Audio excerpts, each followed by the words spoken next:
All right, for Saturday's training, we're gonna start with monster walks, and that's gonna be 5 sets of 20 reps per front walk and back walk. So you'll see what I mean. I'm gonna go 20 steps forward. So monster walk, think you're gonna go out and take small steps. Now notice when you look down, or you're looking at my knees are never on the inside of my toes. I'm always gonna drive them out. So even when I come in, right, I'm gonna drive with my knee out versus, see the difference? I never wanna see my knee on the inside of my big toe. So 20 steps forward, 20 steps backwards. I'm just kind of stepping at a diagonal, focusing on spreading the floor, right? Not standing like this. I'm screwing my feet into the ground as I'm trying to create those steps. So again, that's gonna be 20 total steps forward and then 20 total steps backwards.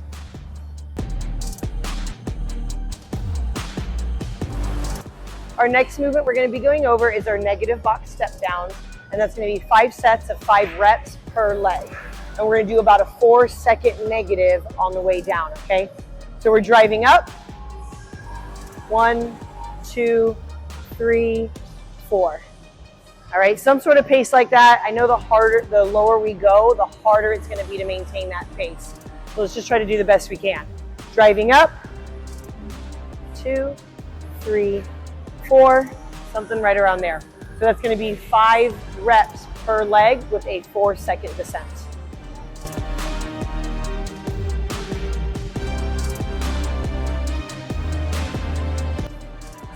Our next movement is back extensions, okay? So a couple of things to adjust is back through here. So if I have a taller athlete, I might go a little higher. Shorter athlete, I'll go a little bit lower. And also depends on your flexibility. So you would need more flexibility to be lower as well, and you would need less flexibility, right? So if you are not as flexible, you'd want that higher, okay? So that's a good spot for me right now. With this, I need to make sure that when I bend over, this is not gonna get in the way of my abdomen. So it's a little too high for me. So I'm gonna lower it 1. There we go. I'm just gonna pull that pin out. Let me try here.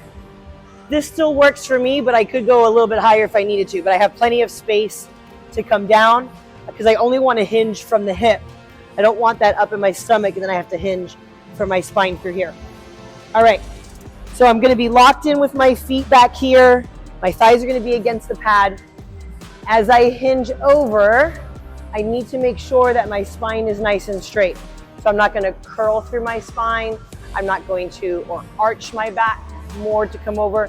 I'm gonna focus on finding my neutral and lock that in as I hinge to do this movement. So here's my neutral. All right, I can keep my arms crossed here. And I'm never changing that position, right? I'm only trying to focus on moving through this hip joint. So we wouldn't want this for this movement. We wouldn't want this where I'm arching my back more, right? Again, focusing on finding that neutral position with the pelvis and maintaining that. Just gonna come up to a straight line, maybe from my head to my heels, right back down. And how low? It depends on your flexibility. We wanna make sure when we go low, we can still maintain this. If I try to go lower and I'm forced to do this with my lower back, that's gonna be my limit on the back extension machine. And that's gonna be 4 sets of 20 reps.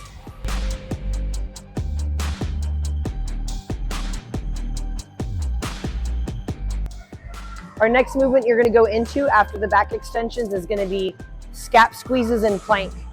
I recommend starting on your knees, or if holding a plank in general is difficult for a minute, definitely start on your knees for this one, okay?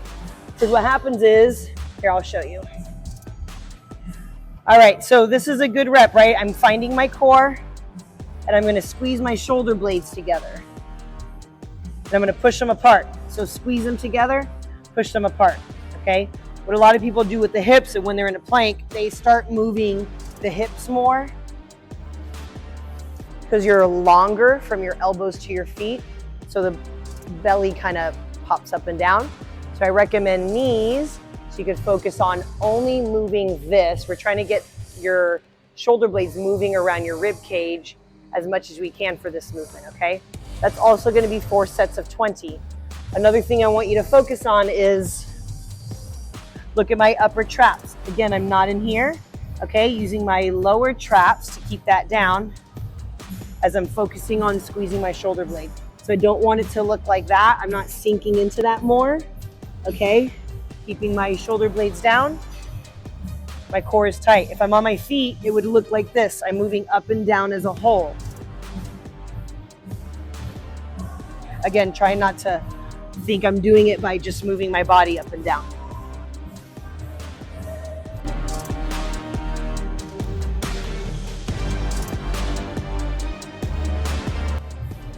Our last movement for Saturday's strength training is Palloff Holds, and you're gonna go 30 seconds for 4 reps per side, okay? Now I'm gonna hold this similar to the wood chop holds. One palm will go in. I'm mostly holding with my index and my thumb, and then the other palm will be holding the same way, and then the fingers just overlap like that.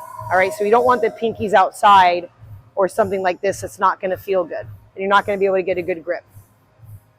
All right, so with that, I'm gonna come out here, hold that cable right across from me.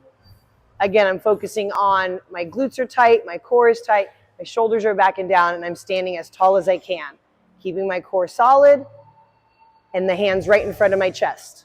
I don't have to lock them out if that creates too much tension. I can have a slight bend somewhere right around here. So that's one side, right? I'll rest, come back, do the other side, holding that for 30 seconds.